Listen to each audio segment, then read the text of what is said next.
Cool. Good evening, everybody. Thank you so much for joining our webinar series. What number are we on? This is 72. Amazing. Webinar 72, focused on gender and sexuality and the police state.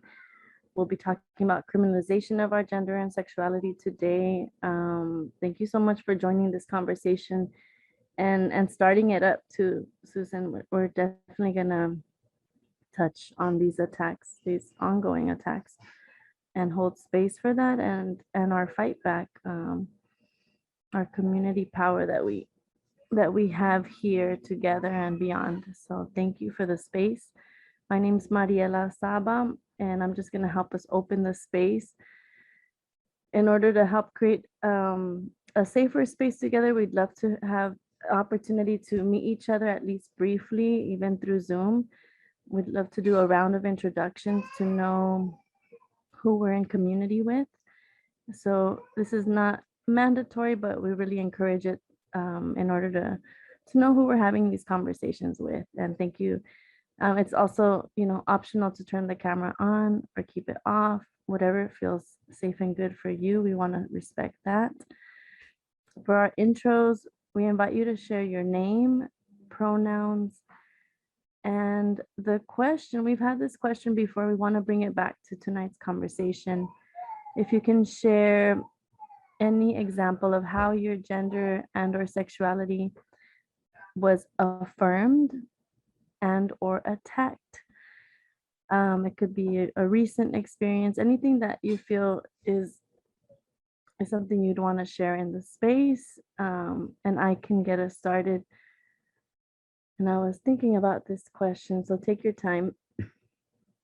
And I was thinking back to a conversation I had over the weekend at a little party we had on Friday for a friend. Somehow the topic on abortion came up because of the attacks, and it was affirming to me to be in a conversation with other folks. We felt comfortable to talk about our experiences with abortion, and in particular we were talking about folks who post up outside of clinics, yelling and with signs, and folks who are just harmful in this way. So it just felt affirming to be seen and heard. And a couple of us shared, we had those similar experiences of entering a clinic and having this terrible experience right at the entrance, but it felt affirming to have folks who I could talk to about it, and just have a non-secretive, a very casual, affirming conversation on our abortion experiences, and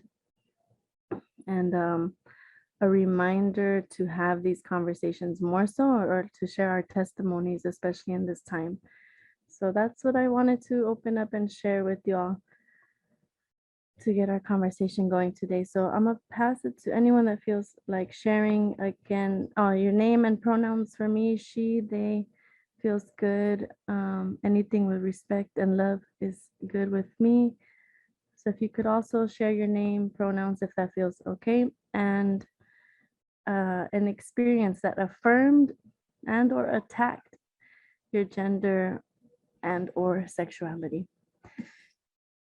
Who would like to share next? And I see Kim. Was that? Oh, yeah, I could go. Sorry. I'm like running errands, but hi everyone. My name's Kim.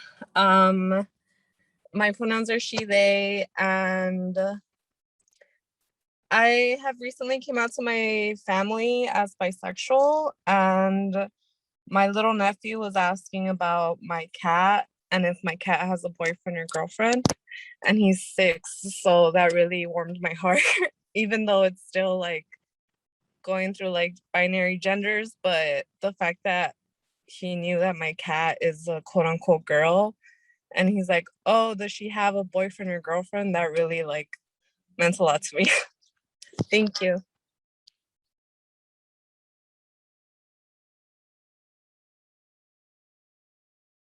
Thank you for sharing that. Appreciate it.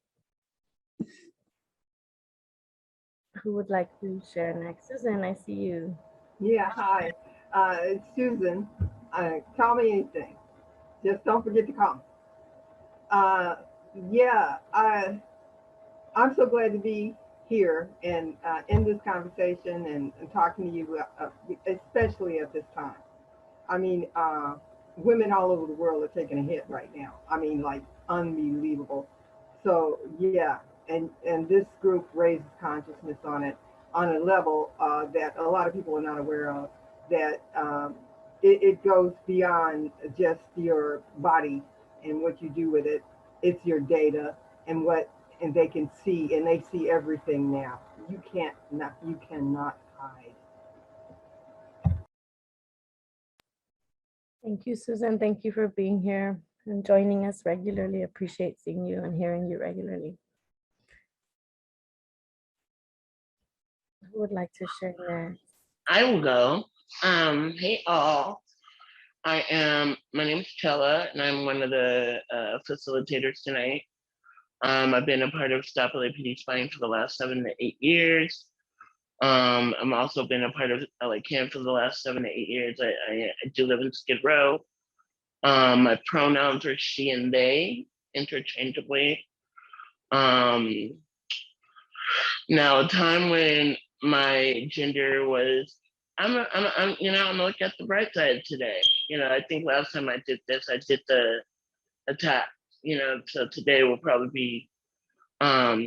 Last night I was waiting for food, as I was drunk, and one of like my neighbor's friends who comes through, and I always see him, so I always let him in because I know him, and he's a younger Black dude. He said, "Thank you, ma'am," and that doesn't usually happen, with younger Black dudes. I mean, it just with younger people.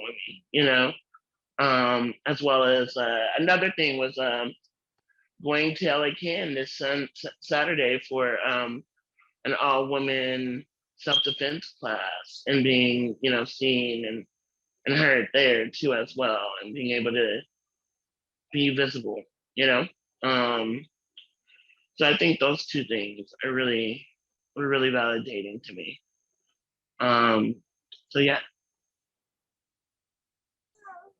Thank you. Happy to hear that. Happy you're here, Chella. And Janetti's joining us too, friends. Who would like to share next? Hey everyone, I can go. My name is Amira Jarmakani, she, her, I'm also good with they. And that was everything except for the experience, right?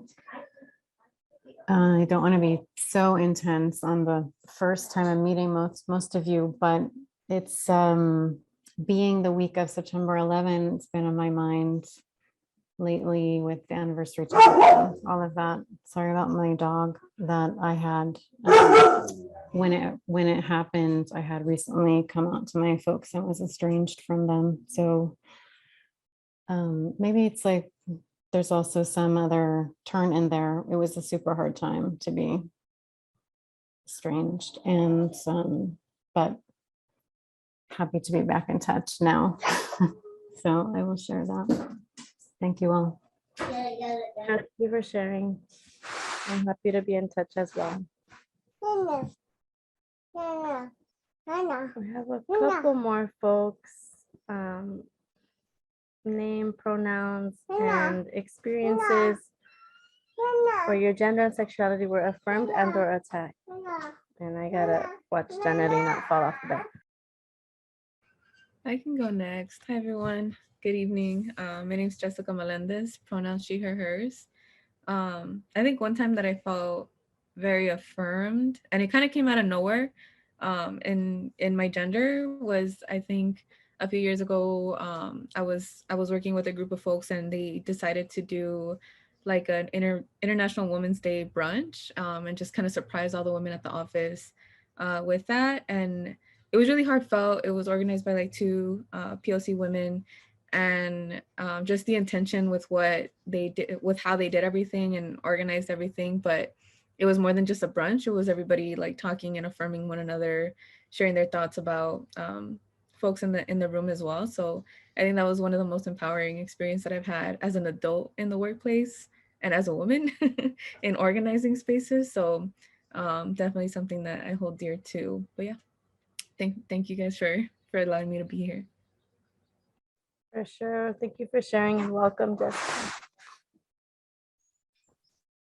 I can go next. Hi, everybody. Hey, honey. Oh my gosh. Check it out. Hello. So you saw those strawberries out there, I guess. So yeah. My name is Hamid. I go by he, him.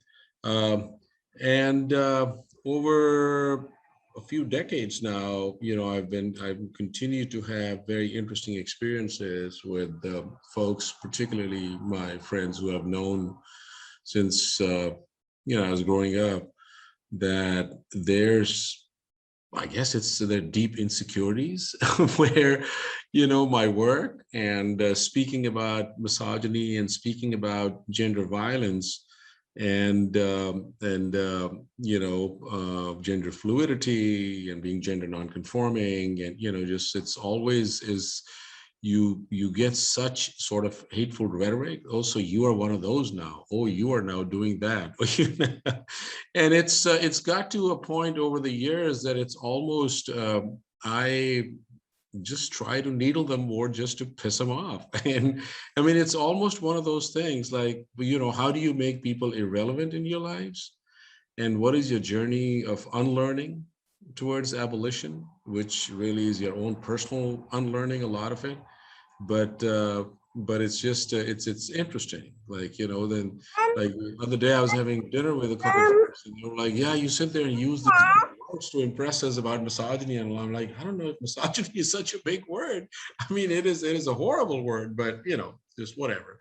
So yeah, it's all, the experiences are very layered as well.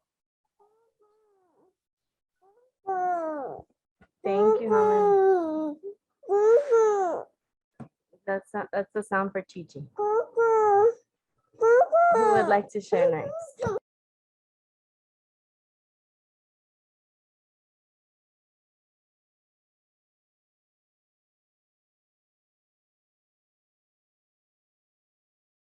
I think we just have 2 more participants. It's optional to share, so no worries. And also the chat is available if that's accessible to you if you just want to share in the chat. You're welcome to.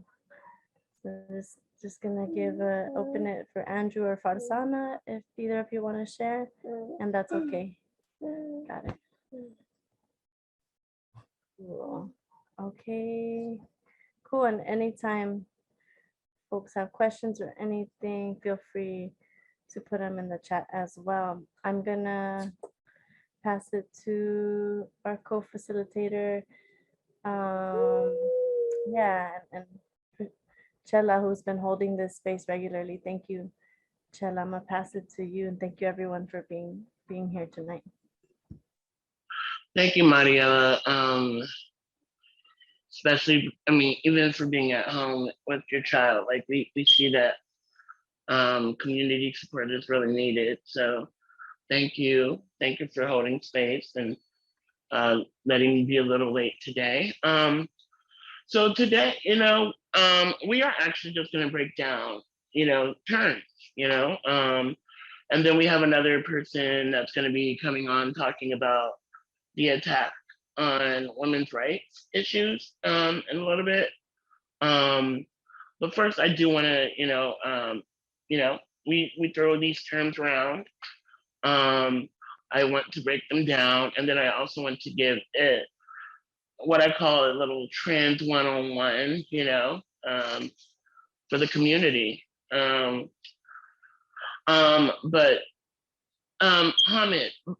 did you unmute everybody? Because like I think I'm just, I do want to, I want people to be able to interact. So yeah, I didn't mute anything because I guess earlier on, or maybe yesterday or whenever we were talking, you wanted this to be a more interactive conversation. So everybody's unmuted. I mean, people have a choice whether they want to mute or unmute themselves. So, perfect. Okay, so let's go for the very first definition. I do want to acknowledge that these terms have shifted in the last 10 years, that there's nothing that's static, that like what's good in North America may not be what's going on in the Philippines or what, in different countries. Like these are just terms that we've come to create to to acknowledge different people's experiences. First, the first word, transgender. Does anybody want to take a stab? Oh, what does that mean?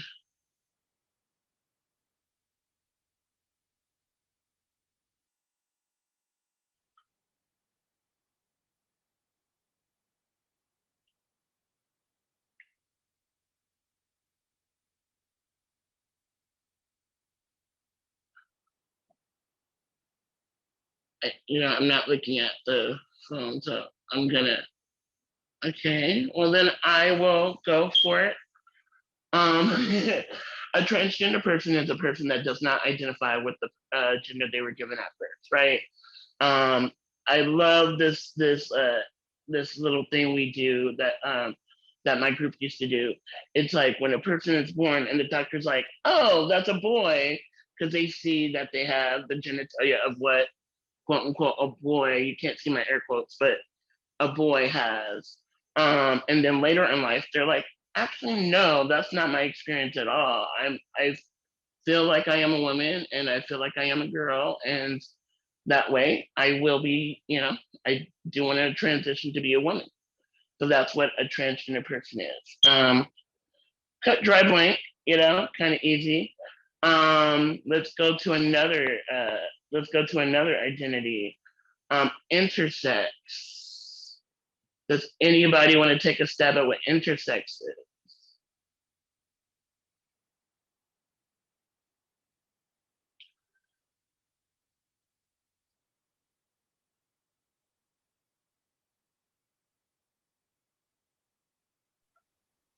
I think it's, or I guess I shouldn't say think. Intersex means when you aren't born with what's considered like normalized genitalia. So you're challenging the construction of, I guess, sex and genitalia itself. I don't know if that makes sense. No, yeah, I loved what you said. You used the phrase what's considered normalized genitalia, right? So there's different ways of being, right? So some folks may experience growing up as what is considered a boy, but then they grow breasts, and they have a lot of estrogen in them, and or vice versa. There's studies to show, and there's like actually like people that I know that have grown up and that had like breasts, but then like their genitalia was not quote unquote what was normal, what was seen as normal. I will also read a definition for folks. Intersex is a general term used for the variety of situations in which a person is born with reproductive or sexual anatomy that doesn't fit the boxes of quote unquote female and the boxes of males. And we can't talk about that or we talk about transgenderism without talking about the fact that like the medical industrial complex is really feeding off of these things, right? Literally, doctors force parents to choose a gender for their children. And that's, I do want to acknowledge that that's very westernized. I'm not sure about any other countries. I have not done that study yet. I have not done that like research yet. And if somebody has, I'm more than welcome to hear that. But yeah, thank you for answering that one. Okay, going to another definition. Does anybody want to take a stab at what, let's see, what gender non-binary, gender non-conforming means? Gender non-conforming.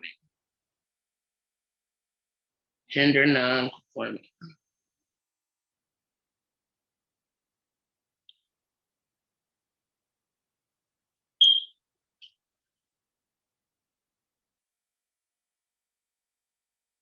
gender nonconforming. Usually just think of someone who doesn't, in the word itself, conform to the gender binary of either female or male. That's how I think of it, but yeah. Yeah, you got it. You got it right. Somebody that does like that's they wake up one day and they say, hey, my experience is not I do not fit in the box of a male or what a female quote unquote is. Sometimes I do like to embody more masculine, sometimes I do like to embody more feminine energy. Like they can do whatever they want. You know what I mean? I do actually want to also differentiate between identity and how we see them, right? Like expression, right? So like somebody can be gender nonconforming and we would look at them and see a woman, right? Or we would look at them and see what we were known as a man, but that's not their experience. And so we have to respect them at that. We have to respect them on their journey, right? Any questions so far? Shella, can you repeat the definition of transgender, please? Yes. So transgender is a person that is born one gender that a person that is born one gender that is transforms to the other gender, pretty much. Just yeah. So they're so like I said, they're somebody that like my experience is I was born with the genitalia of a boy. Growing up, I always just thought I was a gay boy, but then I started thinking about like my femininity and my own my own like desires of what I want for my life, and realized that that wasn't my experience. That I am a woman, and I do want to also add that like transitioning, which is the use of the action of transitioning from one to another, like many different ways for many different people. Some people will get the surgeries. There are some people that don't get the surgeries and they're still valid as that gender that they are. There are some people that can't even do the meds, right? Like I know a lot of trans men that can't do the testosterone. I know a lot of trans women, they can't do the estrogen, And so like, but they are still a woman and they are still a man to me. They're still what they say they are. Yeah. Any questions? Okay. Cisgender. Does anybody want to take a stab at that definition? What is a cisgender person? Cisgender. And I will spell that for you. Cisgender. Y'all had to finger spell it in ASL to remember how to spell it, but it's cisgender. Cisgender. Cisgender. Cisgender woman, cisgender man. What does it mean? I don't want to take up too much space, but no, go for it. Yeah.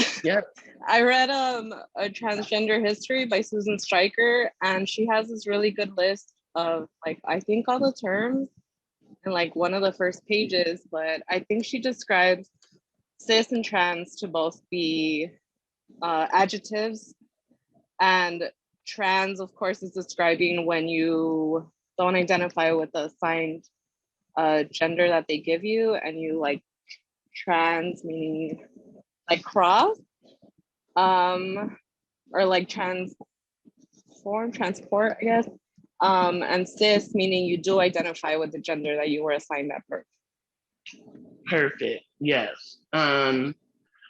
So you just said it. A person who, I'm going to give the analogy again. A person is born, genderless person is born. The doctor looks at the person and says, oh, there's a vagina. Oh, then they are a girl. Later on in life, they still have the experience and still feel that they are a girl. That's what a cisgender person is. Now, this is gender and sexuality. So let's break this down a little bit further. Somebody can be trans and still be trans in their gender identity or cis in their gender identity, but also be something else in their sexual orientation, right? Gender identity and sexual orientation are two different things. It's just like not all Latinos speak Spanish, right? Not all Black people speak, you know, the language from Nigeria. You know what I mean? Because it's different places. It's different, you know. So like when we look at a trans person, they can be gay, they can be lesbian, they can identify as straight, they can identify as whatever. My orientation, just being honest, I like men. So therefore, I consider myself a straight woman. Although politically, which is another conversation altogether, I do identify with a lot of the queer theory. So like I do sometimes say I'm queer, which is another conversation, which we'll also get into in a little bit. But yeah, so like Caitlyn Jenner, she came out and she is a trans woman. And at first she didn't date, she doesn't like men, you know? So she dates women. So therefore she's a trans woman that's a lesbian. Or let's see, Elton John, right? He's a cis male, but he's gay, right? But he's not a trans woman. He's not a trans man. He's just a cis man, right? So that's just to break it down. I hope I'm not, screwing things up for y'all.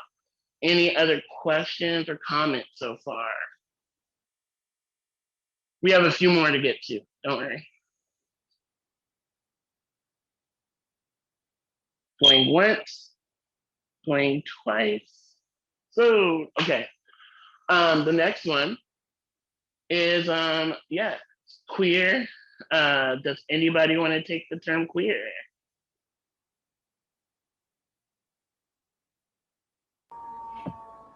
Hi, it's Susan.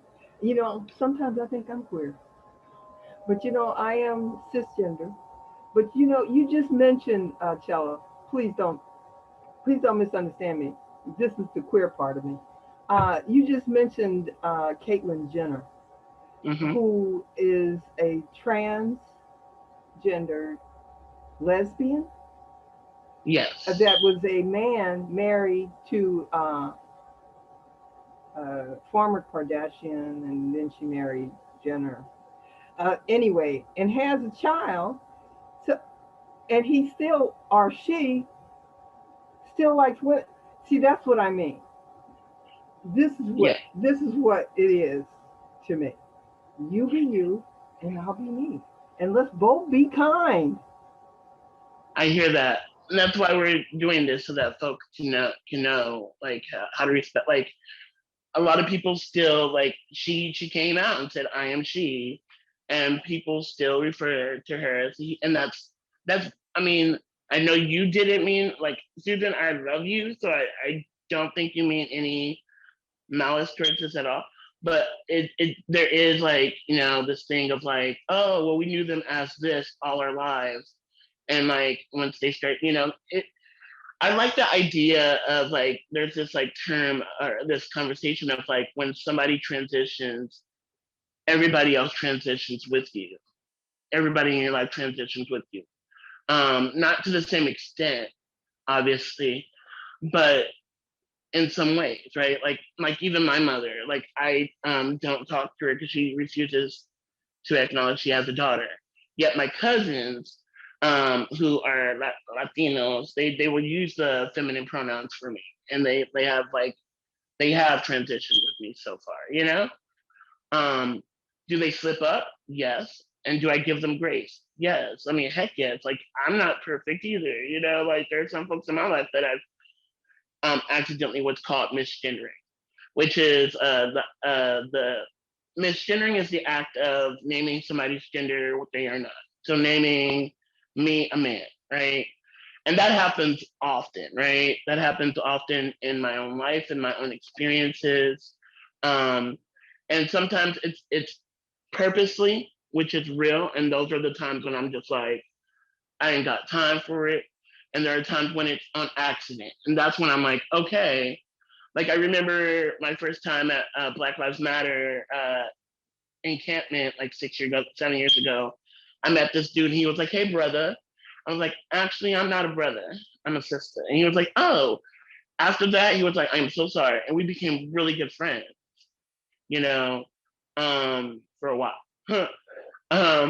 So like, yeah, I just wanted to bring that up.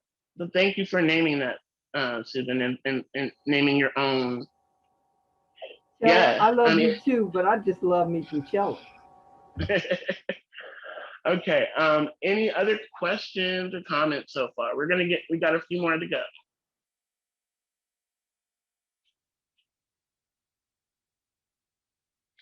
Questions or comments, please, someone.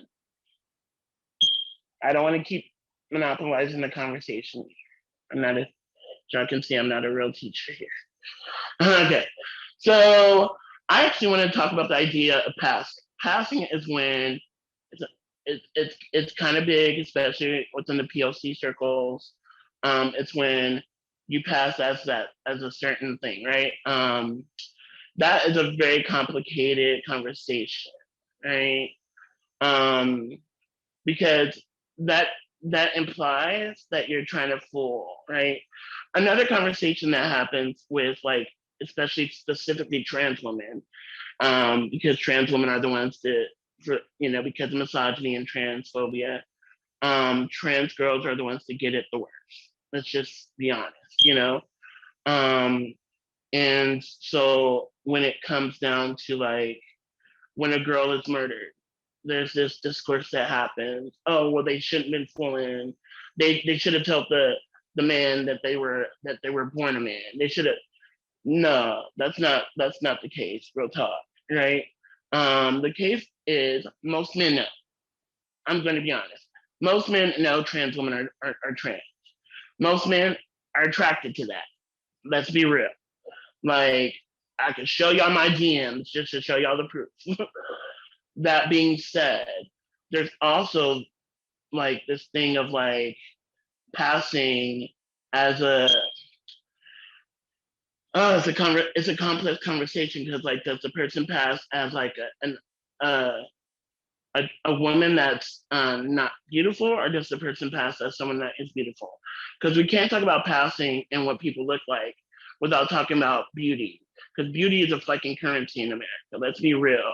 If you're really beautiful, if you are really attractive, you pretty much don't have a lot to worry about. Real talk. But if you're not that attractive, like being real, if you're disabled, if you're overweight, all these different things can add on to that, right? I know that this is kind of going off to the left, but I just want us to get it in our heads that like, trans people, there's like different experiences, but there are folks that pass, right? Pose, with Pose coming out last 4 years ago, 5 years ago, Pose just like literally put a lot of trans women on the map.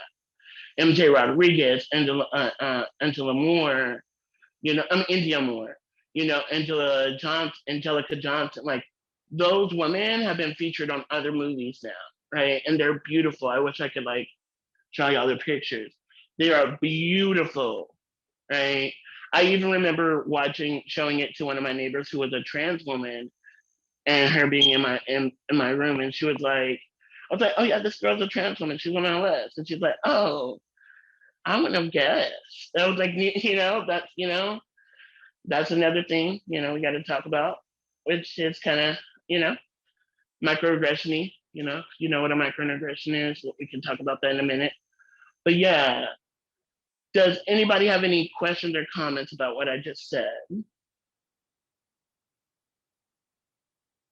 Damn, we're already at 6:41. Okay. I think what you were saying about beauty standards is really important, and especially how it's connected to like colonialism and what colonialism values. So like, for example, skin color, right? within Latinx communities, light skin is preferred. And I would say like across the world, light skin is preferred across other countries. And that's a direct result from colonization and slavery. Hello, Philippines, and I forgot what other countries have bleaching skin, like fucking things, right? Or I remember that commercial that was really bad that came out like a few years ago. And it was an Asian girl that put a black dude in the washer and he came out as an Asian man, right? You know, colorism is real, anti-blackness is real. Even thinking about the fact that like I named the trans women that are big, 2 out of the 3 are Afro-Latina, but they 2 are fucking light-skinned as fuck, right? Like, you know, there's Cardi B, you know, there's, you know, all these other light-skinned Afro-Latinas that like are getting recognition, but where's the darker skin? Like, where's Amara La Negra? You know, Celia Cruz had such a hard time, like, raising up and like, you know, to become the queen of salsa that she is, you know, that she was, is, you know, still is in our art. But yeah, thank you for naming that. I think I want to also think about like the fact that like for trans people specifically that don't pass, it's harder for us to get, you know, it's harder for us to get jobs. That's why a lot of us get jobs within the LGBT spectrum and or like social justice work and or social work, right? Like I know a lot of people that work for Minority AIDS Project. I know a lot of people that work for St. John's because St. John's is a really big LGBT, you know, medical center. You know, I know a lot of people that work for the LGBT centers. That we got a few in LA, you know, and or being a stud or like Reach LA, you know, like, and it's because those are the only those like besides getting like, you know, entry level work where like we're at like McDonald's or Burger King, even sometimes those are hard to get. We're kind of forced into, we're pigeonholed into those, you know, jobs, which is real. I also want us to realize that like transphobia comes as a direct thing of misogyny, right? Even cis women. I love the anti-woman speech from Sojourner Truth, specifically for Black women. I think around like that Sojourner Truth, you know, poem, pretty much, right? Where she was like, pretty much, when I have 7 children and they cry and they die, aren't my tears as worthy as a white woman's tears, right? Black women have not been Black, just like Black men were what, 3/5 of a man. Black women were even less than that, and trans women even less than that, right? We got to think about those things, but it all relates to misogyny because there's just this standard of femininity that nobody can get. Like, you look at Kardashians, the reason they look so good is all the fucking, let's see, all the fucking surgeries they've been getting. You know what I mean? And it's to like what, appease a white supremacist ideal. It's yeah. Anyway, another conversation, I think. Okay. I think I'm almost done. Did I have one more that I thought? I'm trying to find it. We went through cisgender, went through gender nonconforming. Oh, okay. So I am done with the terms. I do want to talk about microaggressions. Does anybody know what microaggressions are?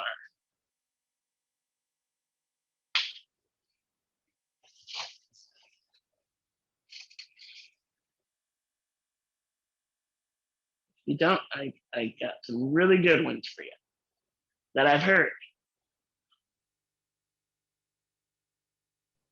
I don't think I've ever looked up the definition, but it's another practice that I think it's in the words micro as in small and aggression as in a form of harm. So I think there's a lot of kind of everyday harm that happens, and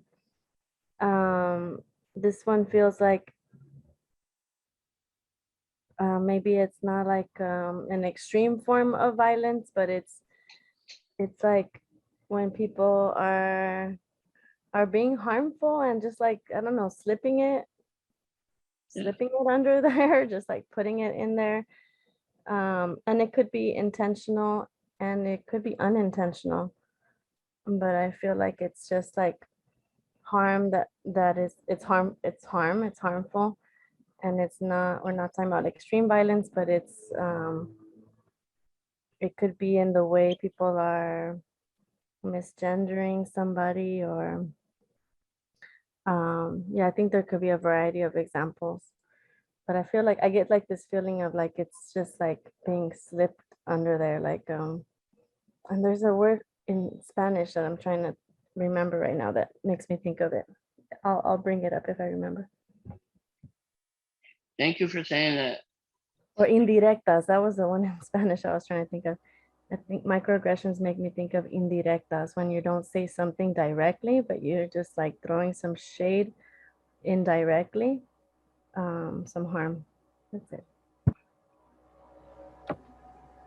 Anyone else? Mariella was exactly right. I have a dictionary definition here. It says a statement, action, or incident regarded as an instance of indirect, subtle, or unintentional discrimination against members of a marginalized group, such as a racial or ethnic minority. Indirect, subtle, or unintentional discrimination against members of a marginalized group. Yes. Okay. I'm going to say some microaggressions I've heard based on my experiences and my identities. After I had done a play with Stop LAPD Spying about the drones, a white woman came up to me and said, "You spoke so eloquently." Does anybody get why that's a microaggression? Why I would consider that a microaggression? I know I just spoke, but I'm resonating. Go for it. I've received that more than once. And it hurts. It feels offensive. It feels like as a woman of color, it's not expected that I can speak quote unquote eloquently, or that I can speak, or that I have intelligence, or that, yeah. So yeah, it comes off as if they're surprised that I can express myself in great ways or effective ways. So I really hate that comment too. Thank you, Mariela. Yeah, that, I mean, you hit the nail. Even though I don't think her intention, I actually think she had a very sweet intention as a white woman, right? I think she had like an intention of trying to build someone she saw that was a lower class Black trans person, right? But then she just didn't think about it, right? So since we're talking about this in the form of gender and sexuality, right? Let's be real. Microaggressions that like people say, right, are, "Oh my gosh, trans men are hot." That's a microaggression in a few ways, but it's also like objectifying, right? Because like you're naming all trans men as this, right? You're not thinking about the individual, right? Another thing is, "Oh my God, you're a trans woman? I would have never guessed it," right? Like, or you're like talking to a trans woman and you say, "Oh my God, you're trans? I would have never guessed it." It's like, why? Why wouldn't you ever guess it? Like, women come in all shapes and colors. I know women that are cisgender with beards. I know my mom has very strong masculine attributes in her face. Like, I look like my mom. Actually, I look more like my grandma than my mom, but still, like, so, try to think about those things, right? Try to think about those things when we're interacting with trans people, right? Like, we don't, just like, and it's not it's not to shame anyone, right? It's not a shame moment. These things we're just learning, we're just like, there's some people that won't take offense to this, some trans girls will be like, bitch, I got bigger fish to fry, and some girls will. Actually, I was going to talk about one more definition, and this is a little bit more getting to like a trans 201 type thing, or 102, whatever you want to call it, the next level.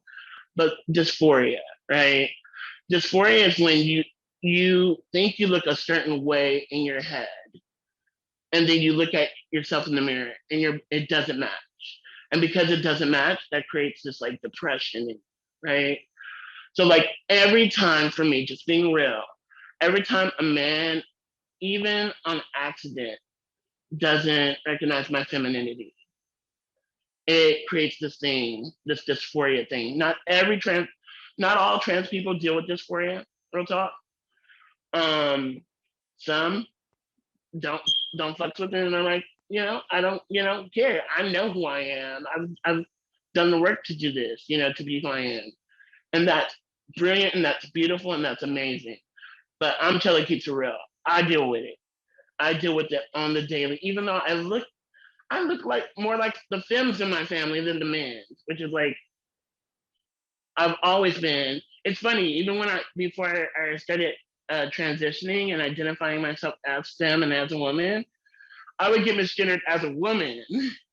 They would call me, like, there would be times when I would be out like with my church when I was going to church, and people would look at me and be like, oh, girl this, girl that. And I'm like, I mean, they saw something I didn't. So I'm wrapping this up in a pretty bow to say, like, don't assume. We can't always assume people's identities. I love the practice of like our name and our gender pronoun, because like you never know. And some people may fluctuate, right? There are times when I do feel more masculine, and that's fine. That is fucking fine. Like, masculinity is beautiful. It's not all toxic, right?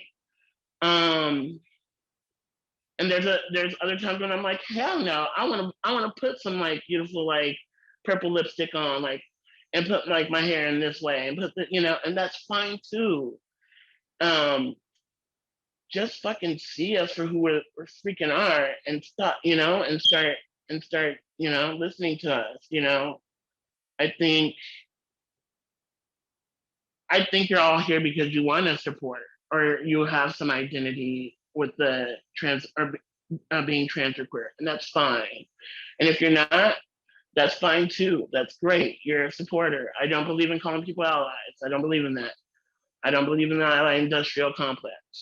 But I do believe in supporting each other, as Asada says, lifting each other up. I took a lot of this time. Is there any questions before we get to the other part? Hamid is the person on the call with us. Yeah, Amira is here. Okay, great. Take it away, the other facilitator tonight. Thank you so much, Chela. Hi, thank you. Thank you so much for that conversation also.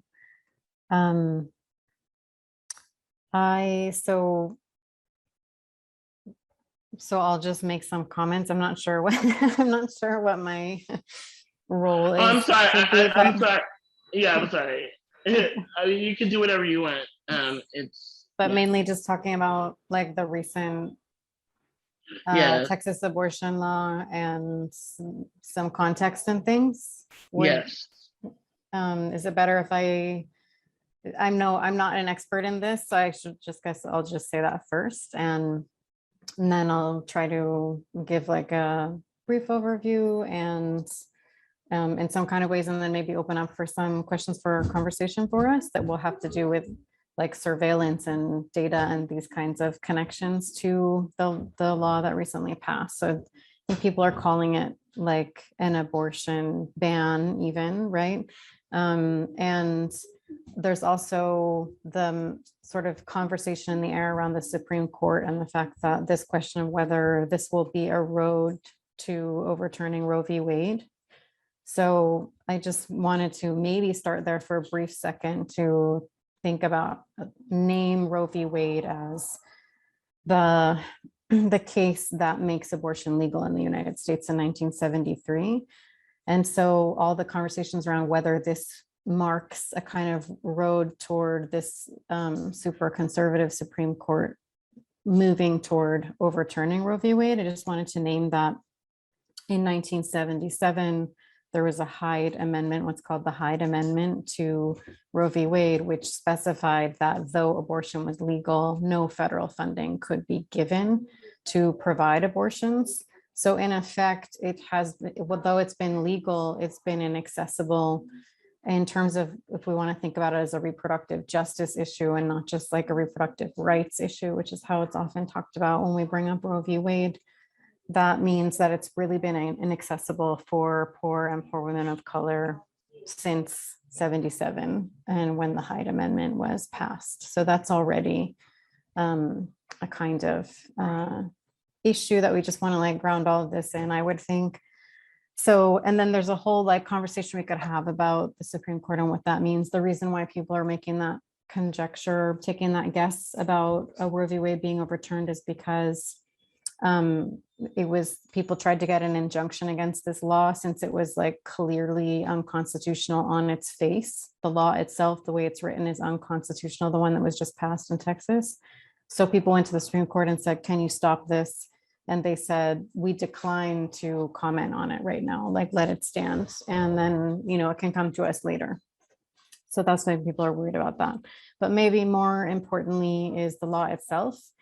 And just the all kinds of like havoc and chaos and ridiculousness it is unleashing. And what those are, like, of course, one of the main things or ways that maybe you've heard about it is in terms of it, the so-called heartbeat law, and that it's called that because it bans abortions once you can detect a heartbeat, which happens at 6 weeks. And we should specify that, I think, I don't know why people never talk about this, but 6 weeks actually means like 4 weeks of gestation. So in other words, a pregnancy is counted from the time of a person's last menstrual cycle. So that means that there's been like 2 weeks of before the fertilization and all of that happened. So 6 weeks, really, I'm just emphasizing this because that means that the person maybe has been pregnant for only like 4 weeks and oftentimes has no idea, you know, it's very, very early. So anyway, so that it bans it starting at that moment. And this is like another obvious problem and thing that is really alarming. But then apart from that, so those are like two just broad outline like things that sort of maybe are popular ways that we've already heard about this law. But even like more concerning and more alarming is the way that the law works. So what it does is it says, it essentially says it criminalizes anyone who, and this is the language of the law, aids and abets somebody to get an abortion at this time period once the heartbeat can be detected and all of that, which essentially means like any abortion, because before that time, it's like hardly a viable pregnancy, right? So I think that's the part that we might want to have more conversation around that opens up. And this is, you know, a lot of these things are a lot of the reasons why it's not just a questionable law, but also unconstitutional. What does it mean to aid and abet somebody who's seeking an abortion that eventually is said or proven to be against this law, the heartbeat law, right? Does it mean somebody who drives you there? Is this somebody, you know, so it's not just the provider, it's all like anybody who comes into contact potentially with the person. The other thing that the law does is it says that this is a kind of like technicality that I just learned about last night when listening to a lawyer talk about this. They were saying that usually the way the law works is there's something called a convenience clause or something like that. I'm not getting it right, but I forgot exactly what it was called, but basically it says you can't can't call somebody to a court that is like completely like 3 hours or 4 hours away from them. If you're gonna file something against them to take them to court, you have to do it where they live so that they can get to the court in order to show up to like answer to this claim against them. But what the Texas law does is it says anyone anywhere in Texas can do this, can file this claim, and the person would have to go wherever that is. And let's say it's a provider, let's say it's against a provider. It also says that you can, multiple people can file claims about the same provider for the same abortion at the same time. So it would make it literally impossible for them to show up in all of these places to fight. And if it were possible, obviously, as we can tell, it would be a huge, impossible waste of resources as well, right? So essentially what is happening in the law is just like a form of what some people call lawfare, like weaponizing the law to wage war on something, essentially. So you just like tire the people out who are providing the service or whatever they're doing, and drain all the money and drain all the resources just by essentially deputizing all of these individuals to be able to file lawsuits against them. So anybody can file a lawsuit against any person that they think may be, again, so-called aiding and abetting someone to get an abortion or seek abortion services. And then finally, there's another, like perhaps even more alarming aspect to this law, which is it's literally called a bounty law. So if somebody takes somebody to court, if somebody charges someone with like aiding and abetting an abortion and they win the case, they can receive $10,000 bounty, like a reward for having found out, like for having revealed the person to have like done this illegal thing, supposedly. So I think if you can imagine, like it calls to mind actually really strongly, we're supposedly have withdrawn from Afghanistan, right? After 20 years of being there, there are a lot of parallels even between this bounty law and the ways that so many innocent people were rounded up and named as enemy combatants or tried under terrorism laws, or actually shouldn't even say tried, because many, as we know, were just held extra legally. In other words, we won't say illegally, we'll just say extra legally, because it was outside of the law. It was just saying, oh, we think that you are this. And oftentimes these people were turned into US authorities or US military because of similar kinds of bounties. So they were deputized and in similar sorts of ways, and then they got also monetary gain for it. So I think it just also calls to mind this like really alarming kind of climate of surveillance, climate of thinking about people watching other people and turning them in, and just frankly with that parallel with the colonialist war in Afghanistan, like a counterinsurgency sort of ethic as well. So those are just maybe some of the ways we could think about it or talk about it, and totally open to any other things folks would want to say or jump in.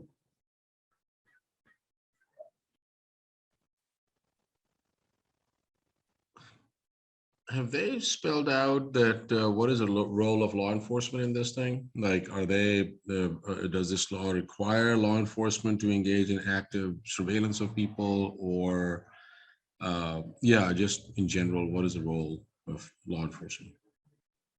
That's really a good question. I don't know specific. I haven't seen anything specific about that. It seems more privatized. So in that way that, but it's like you're making me think about, obviously there will be a role that I don't think it's explicitly named yet. So then it would be an interesting thought experiment for us to think about how they would get looped in or how they would be participating in it as well. But it seems to be right now geared toward individuals, private individuals, and especially those who may be funded or backed by, folks who are interested in having these cases filed and just going directly to the court system. Sorry not to take too much space, just real quickly a follow-up, because some of the laws around immigration in the past that have been proposed, things like the CLEAR Act and other things around 2003, which then also would have required, I mean, there was a big organizing and one of the last main organizing into the immigrant rights movement, I would say, before DACA and the Dreamers were organizing. So in a sense, what was the, which also required landlords and, your apartment complexes or workplace folks or, just to be snitches. I mean, obviously, you see something, say something is going to be big, and social media monitoring is going to be big. So yeah, that's why I was thinking of law enforcement, if they can monitor social media or even in the private sphere about landlords and things like that.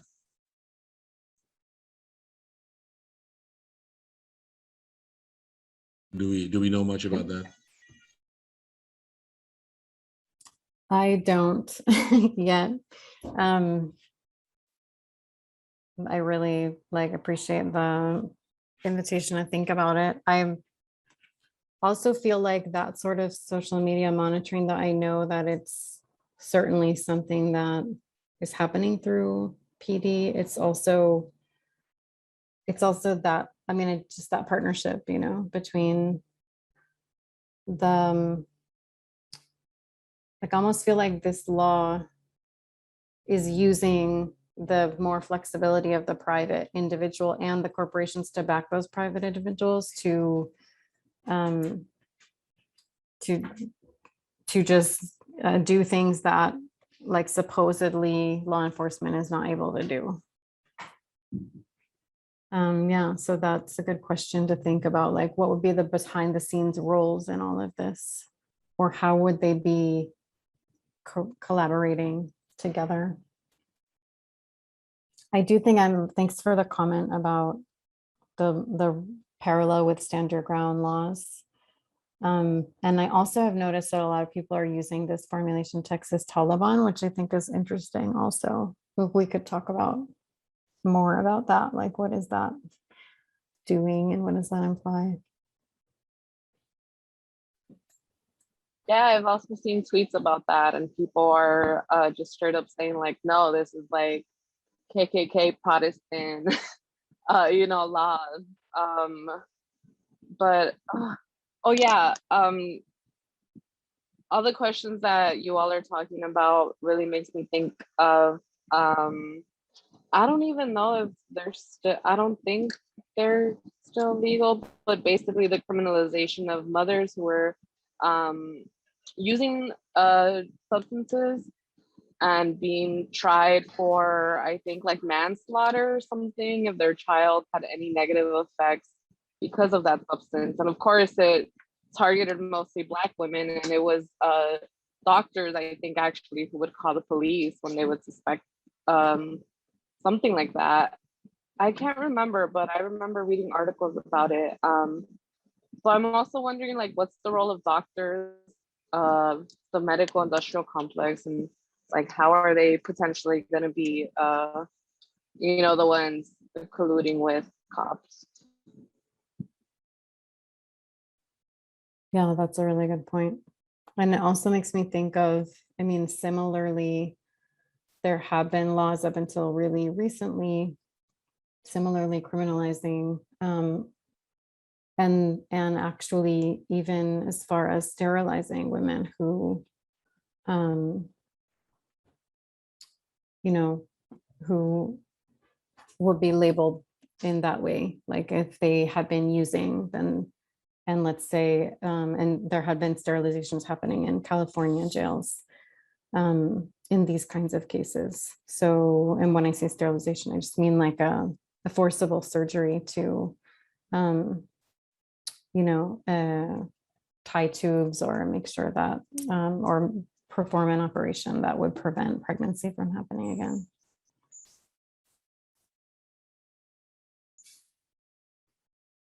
Jenna.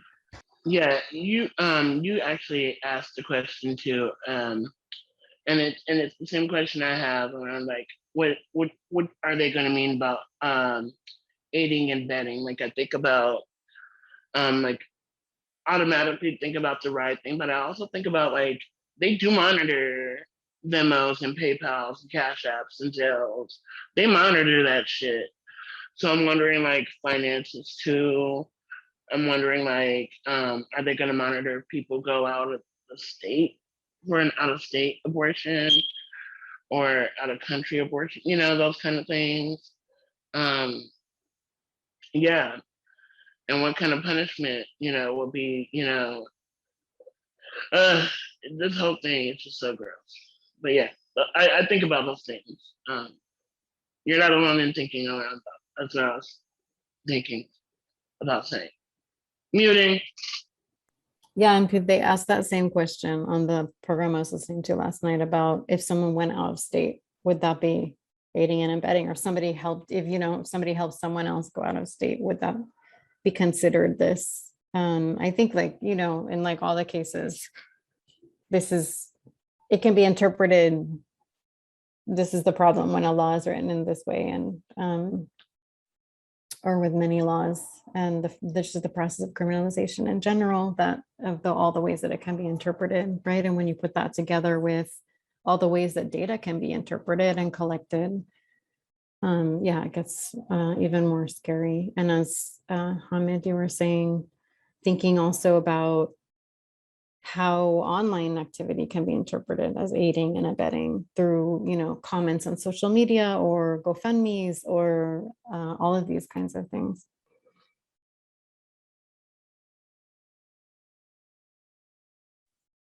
Yeah, today the Mexican Supreme Court voted to decriminalize abortion, which is really ironic that it's the second largest Catholic country and they made abortion legal.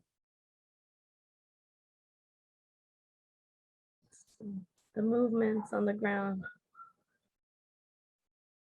I'm wondering if there's other states that are lining up with Texas.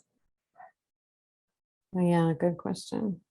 And I'm Yeah, I think, there's some states who already have the 6-week thing, and I think they might be interested in, they might follow suit with this kind of like aiding and abetting thing. So like Tennessee, I know is one. I think some that look like they may draft laws similar to the Texas one are Mississippi, Louisiana, Missouri, and I know there are a lot more as well. It's not, the specifics of this is not my area necessarily, so I don't I know there are probably a lot more that are obvious that are just not coming to mind, Ben. That's no problem. I think we could collect our questions too and keep having more discussion. I'm also thinking about the overlap with the anti-trans youth laws too, and just wondering about that overlap, if it's the same states, very likely, or just want to see how those two things are playing out. And I'm more interested in who's on the ground doing work to push back and see if we can get in touch with folks to support.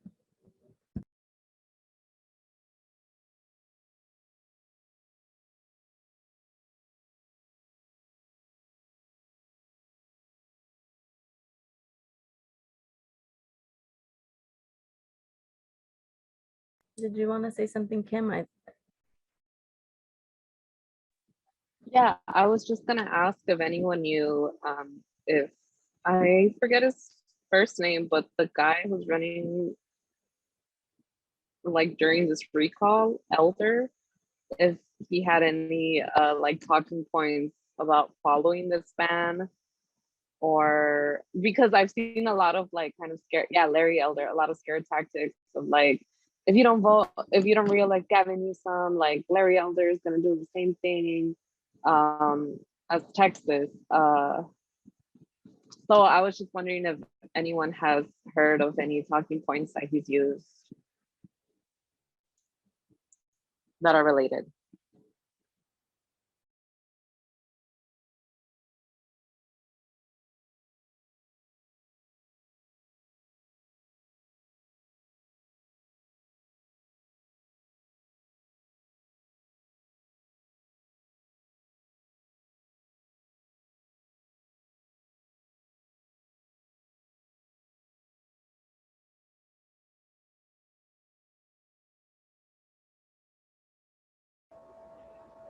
I just want to say something about this. I don't think people realize the economics of what this is. The state of Texas has private prisons. They have, privatized the prisons in the state. And I read a while back how the effect of abortion, abortion and birth control pill had affected crime in America. And that was in Freakonomics. A psychologist and a sociologist and a economist got together and ran the numbers on what the police were saying about their effect on crime in America and how it had gone down. And they dispelled that rumor that the police really had anything to do with it. What happened is women were able not to have children that they could not raise. Children were, because they could use birth control and they could get an abortion. And so a lot of kids in the last several decades were not, they just didn't have kids that did not have familial support, without family support that people couldn't afford, and that poverty would not support.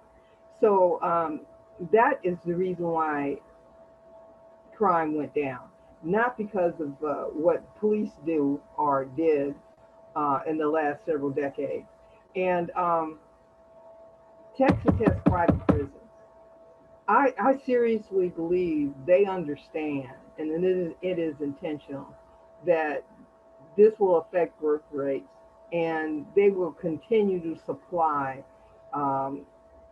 underprivileged, poverty-stricken, that don't get the upbringing, they don't have the education, and they're going to end up in those prisons.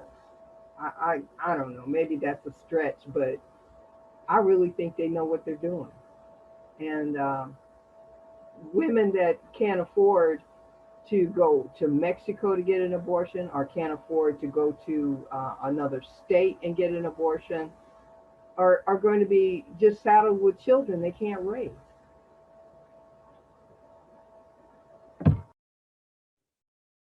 Yeah, thank you. I don't think that's a stretch at all. I mean, I think reproductive justice folks are always inviting us to think about how these ideas around population control are linked to folks, that stuff people will say about poverty, and that it also gets connected to eugenics kinds of ideas, about like who's the so-called most fit or not most fit, and these are grounded and really based in racist, classist ideas for many decades. And so I think reproductive justice policy or actions are always tied to these ideas around population control, which are oftentimes mostly eugenicist in their ideas. And when I say eugenicist, I just mean like they're connected to a so-called science that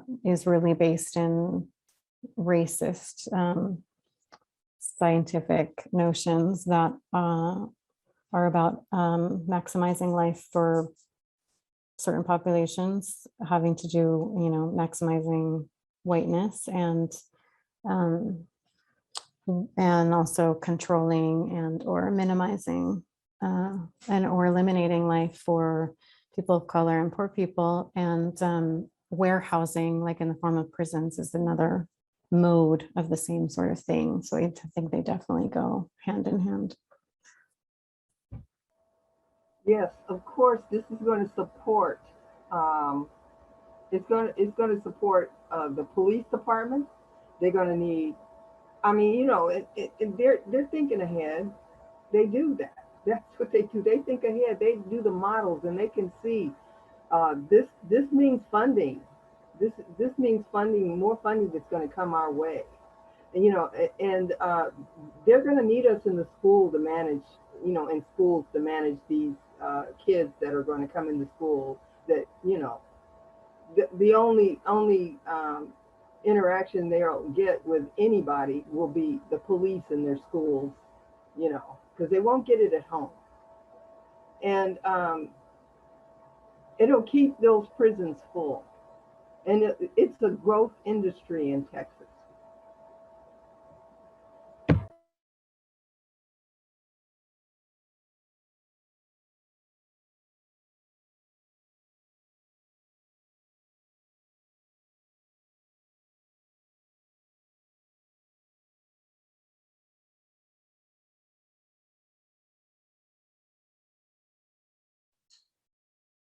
So I have a question for our folks then. Then I know a few years ago, Mariela and I had a meeting with Latinas for Reproductive Justice, and you know, so I'm just wondering, how can we support and you know, knowing the stalker state and mapping it out, and you know, with the kind of knowledge that we hold, I think, and I've been thinking about it all day to bring this kind of question up in this conversation, that what is our outreach to folks, because and you know, just what is the mobilization, at least that we can support folks around you know, some self-defense and defense around, you know, digital defense and other forms of support. So yeah, I just wanted to throw that out there, and we don't have to yeah, that's just a question.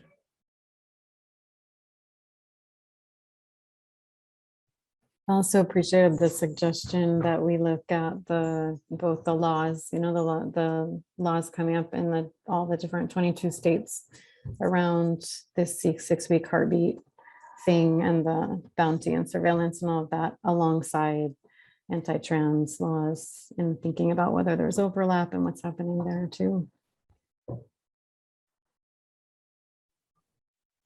Yeah. Yeah, I feel like reaching out to folks who I know are focused on this type of work. I don't know anyone in Texas, I mean, that is doing this work in particular. So, and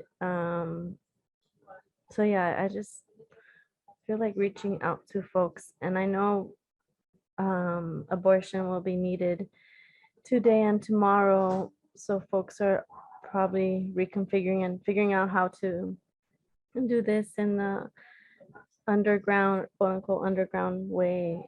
I think, yeah, people, we got to do what we got to do. So I imagine, yeah, the self-defense part, or just networks, and then as we support too, just being cautious and aware of the risks. Yeah, protecting folks, just keeping folks information, and just, yeah, having that surveillance awareness and protection. But I know people, I know when I've been in abortion clinics, or there's folks were there on a daily basis. This is ongoing, and it's a need in our communities. It's just a need in general. So I'm just wondering how what folks are able to do now, or like what kind of reconfiguring folks are doing. I think it's a good time to reach out to people. I'm gonna see, I know folks in this type of work. So I'm gonna start reaching out and see what we can do. And I mentioned this to you, Chela, but through Familia Trans Queer Liberation Movement, I received a grant for femme folks, young girls and femme folks of color particularly, and to organize anything that we need to organize virtually. So I'm just thinking that maybe we could use that for this type of work, for anti-trans youth laws, as well as these laws. So there's Yes. funding there that I'm down to use for this. Yes. I'm down to.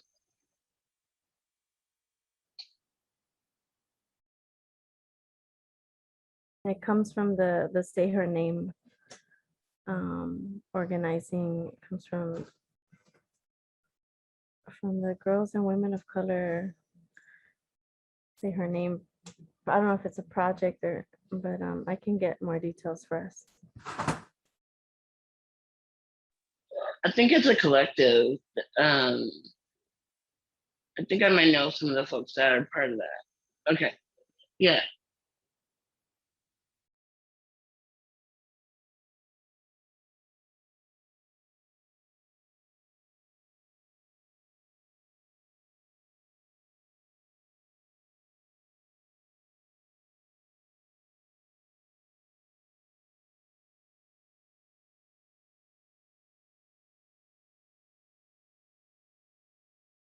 Thank you, Amira. Appreciate you holding space with us too.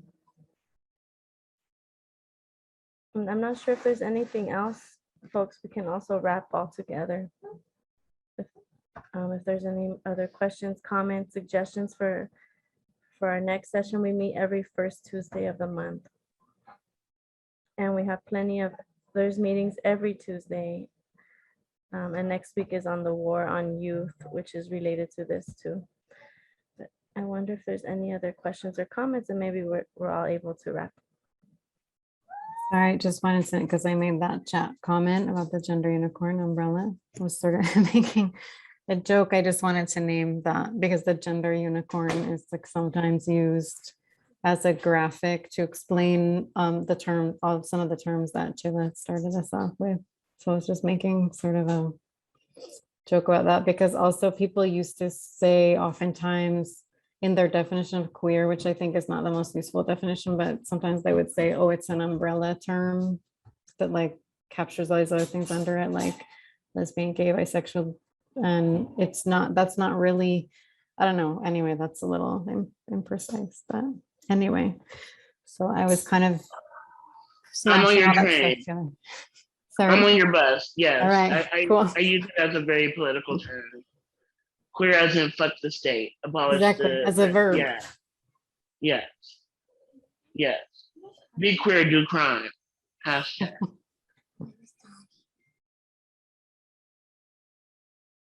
Cool. Thanks so much, everyone. I'm gonna go feed children.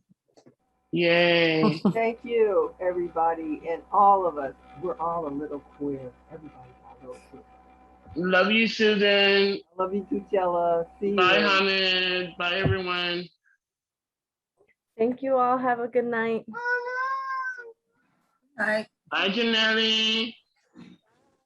Everybody. Ding. Bye. Bye. Bye, Hamid. Bye, y'all. Bye, everybody.